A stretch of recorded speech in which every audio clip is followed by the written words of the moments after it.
Frank Fritz, a famous American collector and television personality, was born on October 11, 1965 in Davenport, Iowa. His name became synonymous with antique items and finds thanks to the popular show American Pickers, which he co-hosted with Mike Wolfe. Frank's life and career are full of highlights that are worth noting. Early years. Frank Fritz grew up in the small town of Leclerc, near Davenport. Since childhood, he showed an interest in collecting various items. As a teenager, he began collecting unusual items, finding them at flea markets and antique stores. His passion for collecting began with finding rare toys and comic books that he would find at local fairs.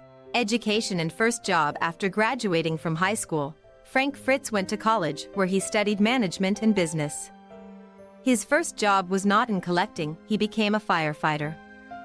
For 25 years, Frank worked for the fire department while continuing to pursue his hobby. He often said that being a firefighter taught him resilience, patience, and coping skills. The beginning of collecting in 1993, Frank decided to leave his job as a firefighter and devote himself fully to collecting. He opened his own antique store called Frank's Finds, where he sold rare items he had found. The store quickly became popular with collectors and antique enthusiasts. Frank began traveling all over the country in search of unique items, which led to a meeting with Mike Wolfe. American collectors.